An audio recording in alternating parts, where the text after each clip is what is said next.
नमस्कार। आज वैशाख शुक्ल द्वादशी शके 1935 सादर करत आहोत ठाणे वार्ता। ठळक घडामोडी। ठाणे शहरातील 14% पाणी कपात रद्द। व्यापाऱ्यांच्या स्थानिक संस्था कराच्या विरोधातील बंदचा महापालिकेला चांगलाच आर्थिक फटका। आणि वैध परवाना नसल्यास नुकसान भरपाई देण्यास विमा कंपनी जबाबदार नाही। कामगार नुकसान भरपाई न्यायालयाचा महत्त्वपूर्ण निर्णय। या आणि इतर घडामोडी विस्तृतपणे पण काही क्षणातच। व्यापाऱ्यांच्या स्थानिक संस्था कराच्या विरोधातील आंदोलनाचा ठाणे महापालिकेला चांगलाच फटका बसला आहे। या आंदोलनामुळे महापालिकेपुढे आर्थिक संकट निर्माण झालं असून पुढील महिन्याचा खर्च कसा भागवायचा असा प्रश्न पालिका प्रशासनापुढे निर्माण झाला आहे। ठाणे महापालिका क्षेत्रामध्ये 1 एप्रिल पासून स्थानिक संस्था कर लागू झाला आहे। हा कर लागू झाल्यानंतर काही दिवसांनी व्यापाऱ्यांनी बंदचं हत्यार उपसल्यानं पालिकेवर हे आर्थिक संकट कोसळलं आहे। वॅट कराच्या अंतर्गत येणाऱ्या 15,000 व्यापाऱ्यांची आपोआप स्थानिक संस्था करासाठी नोंदणी झाली आहे। त्याचप्रमाणे साधारणतः 2,000हून अधिक व्यापाऱ्यांनी स्थानिक करासाठी नोंदणी केली आहे। महापालिकेच्या अर्थसंकल्पात जकातीचं 600 कोटींचं उद्दिष्ट ठेवण्यात आलं होतं, म्हणजे दरमहा 50 कोटींचं उत्पन्न अपेक्षित होतं। पण या महिन्यात अवघे 9.25 कोटी उत्पन्न स्थानिक संस्था करापोटी जमा झालं आहे। त्यामुळे कर्मचाऱ्यांचं वेतन, वीज बिल, पाणी बिल, ठेकेदारांची देणी कशी भागवायची असा प्रश्न पालिका प्रशासनासमोर निर्माण झाला आहे। वाहन परवाना नसताना वाहन चालवून जखमी झालेल्या चालकास विमा कंपनी नुकसान भरपाई देण्यास जबाबदार नाही असा महत्त्वपूर्ण निकाल कामगार नुकसान भरपाई न्यायालयानं दिला आहे। खारेगाव इथे राहणारे उत्तम मदाने हे ॲडमॅक लॉजिस्टिक मध्ये काम करत होते। 17 जानेवारी 2010 मध्ये JNPT कडून सामान घेऊन येत असताना एका वळणावर त्यांची गाडी घसरल्यानं झालेल्या अपघातात मदाने हे गंभीर जखमी झाले। अपंगत्व आल्यानं त्यांनी झालेल्या वैद्यकीय खर्चापोटी 5,31,000 रुपयांची नुकसान भरपाई न्यू इंडिया इन्शुरन्स कंपनी आणि ॲडमॅक कंपनीकडून मिळावी म्हणून कामगार नुकसान भरपाई न्यायालयात दाद मागितली। न्यायालयात झालेल्या सुनावणी दरम्यान अपघाताच्या वेळेस मदाने यांच्याकडे वैध परवाना नसल्याचं निष्पन्न झालं। विमा कंपनीच्या अटी शर्तीनुसार परवाना वैध नसेल तर विमा कंपनीला नुकसान भरपाई देता येत नाही असा दावा विमा कंपनीचे वकील किशोर सौदत्तीकर यांनी न्यायालयापुढे केला।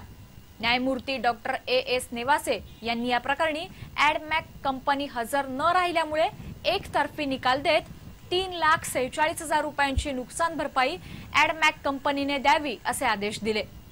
उत्तम मदाने यांच्यातर्फे SD तायगडे यांनी काम पाहिलं। मुंब्र्यामध्ये मोठ्या प्रमाणावर वीज चोरी होत असतानाही तेथील भारनियमन बंद केल्यास चुकीचा पायंडा निर्माण होऊ शकतो अशी भीती व्यक्त केली जात आहे। केंद्रीय कृषी मंत्री शरद पवार यांनी मुंब्र्यातील एका कार्यक्रमात भारनियमन बंद करण्याची सूचना केली होती।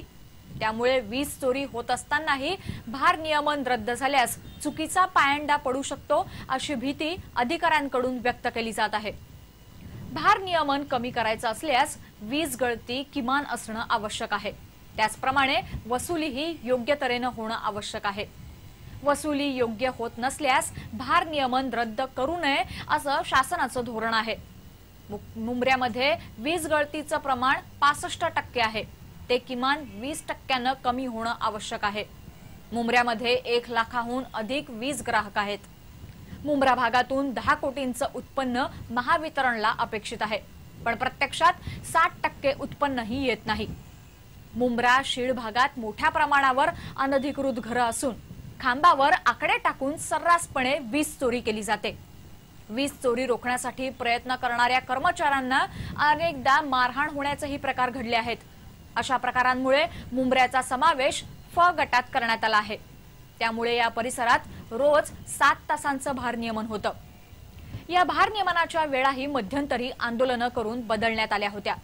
आता तिथे संपूर्ण भारनियमनच बंद करा अशी सूचना शरद पवार यांनी केल्यामुळे एक प्रकारे प्रामाणिकपणे बिल भरणाऱ्यांवर हा अन्याय असल्याचं बोललं जातं। जागतिक तापमान वाढीवर नियंत्रण मिळवण्यासाठी एकीकडे पर्यावरण स्नेही होण्यासाठी प्रयत्न केले जात असताना दुसरीकडे मात्र झाडांची कत्तल केली जात आहे। विशेष म्हणजे एक दोन नव्हे तर जवळपास 150 झाडं सर्व नियम कायदे गुंडाळून मुळापासून नष्ट करण्याचा प्रकार उघडकीस आला आहे। घोडबंदर रस्त्यावरील अगरवाल कंपाऊंड मधील 148 झाडं जेसीबीच्या सहाय्याने मुळापासून नष्ट करण्यात आली आहेत। त्या विरोधात ठाणे महापालिकेच्या वृक्ष अधिकाऱ्यांनी पोलीस ठाण्यात 2 वेळा तक्रार करूनही संबंधितांवर कोणतीच कार्यवाही झालेली नाही। आपटा, जांभूळ, पिंपळ, उंबर अशा विविध प्रकारच्या झाडांनी बहरलेल्या अगरवाल कंपाऊंड मध्ये बेकायदेशीर वृक्षतोड होत असल्याची माहिती शिवसेनेच्या जगदीश थोरात आणि राजेश तावडे यांना मिळाली होती। त्यांनी पालिकेचे वृक्ष अधिकारी दिनेश गावडे यांच्याशी संपर्क साधून घटनास्थळाची पाहणी केली। त्यावेळी 52 झाडं तोडल्याचं निष्पन्न झालं। त्यानंतर जीपीएस द्वारे करण्यात आलेल्या सर्वेक्षणात एकूण 148 झाडं तोडण्यात आल्याचं निष्पन्न झालं। त्यानंतर संबंधित जागा मालक उत्तम अगरवाल, विमला देवी आणि किसन अगरवाल यांच्या विरोधात तक्रार दाखल करण्यात आली आहे। Rotary club of Thane skyline तर्फे स्वातंत्र्यवीर सावरकर यांच्या 130व्या जयंतीनिमित्त स्वतंत्रते भगवती या कार्यक्रमाचं आयोजन करण्यात आलं आहे। या कार्यक्रमात शिवरायांच्या शक्ती युक्तीचा आणि सावरकरांच्या प्रखर राष्ट्रभक्तीचा शब्दवेध शरद पोंक्षे आणि हेमंत बर्वे खास आपल्या शैलीत घेणार असून त्यांना सुचित्रा भागवत आणि नचिकेत देसाई स्वरमयी साथ देणार आहेत। या कार्यक्रमातून आलेला निधी समाजहित कल्याण उपक्रमांसाठी वापरला जाणार आहे। उल्हासनगरचे माजी आमदार पप्पू कलानी यांच्या दहशत माजवण्याच्या प्रकाराबाबत मुख्यमंत्र्यांशी चर्चा केली जाईल आणि यावर कडक कारवाई करून उल्हासनगर वासियांचा त्रास कमी करण्यासाठी प्रयत्न करू असं भारतीय जनता पक्षाचे ज्येष्ठ नेते गोपीनाथ मुंडे यांनी उल्हासनगरमध्ये बोलताना सांगितलं। उल्हासनगरचे आमदार कुमार आयलानी यांनी आयोजित केलेल्या कार्यक्रमात मुंडे बोलत होते। पप्पू कलानी यांच्या दहशत निर्माण करण्याच्या कारभाराला उल्हासनगरवासीय कंटाळले असून उल्हासनगरच्या महापौरांना जीवे ठार मारण्याची धमकी देण्याचा प्रकार गंभीर असून यावर कडक कारवाई करण्याची गरज मुंडे यांनी यावेळी व्यक्त केली।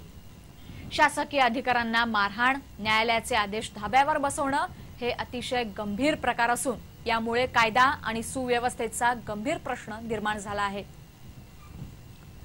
शिळफाटा दुर्घटना प्रकरणात अटकेत असलेले राष्ट्रवादी काँग्रेसचे नगरसेवक हिरा पाटील यांनी आरोप पत्रातून नाव वगळावं यासाठी मुंबई उच्च न्यायालयात केलेला अर्ज मागे घेतला आहे। शिळफाटा इथे झालेल्या इमारत दुर्घटना प्रकरणात 74 जणांचा बळी गेला होता। या परिसराचे स्थानिक नगरसेवक असल्यामुळे त्यांना या प्रकरणी अटक झाली होती। शनिवारी झालेल्या न्यायालयातील सुनावणी दरम्यान त्यांनी आरोपपत्रातून नाव वगळण्यासाठी ठाणे आणि मुंबई उच्च न्यायालयात अर्ज केल्यामुळे बराच वादंग निर्माण झाला होता। यानंतर हिरा पाटील यांनी काल मुंबई उच्च न्यायालयात शिळफाटा दुर्घटना प्रकरणातील आरोपपत्रातून आपलं नाव वगळावं यासाठी केलेला अर्ज मागे घेतला आहे। ठाणे शहराची पाणी कपात आता रद्द करण्यात आली आहे। पाटबंधारे विभागातर्फे पाण्याचं नियोजन केलं जातं। साधारणतः 15 जुलैपर्यंत पाणी पुरेल अशा पद्धतीनं हे नियोजन केलं जातं। गेल्या वर्षी अपुरा पाऊस झाल्यामुळे 15 जुलैपर्यंत पाणी पुरावं यासाठी गेल्या डिसेंबर महिन्यापासून पाटबंधारे विभागानं 14% पाणी कपात लागू केली होती। या नियोजनामुळे आता बारवी आणि आंध्र धरणातील पाणी 15 जुलैपर्यंत सहज पुरू शकत असल्यामुळे 14% पाणी कपात रद्द करण्यात आली आहे। त्यामुळे ऐन उन्हाळ्यात ठाणेकरांना दिलासा मिळाला आहे।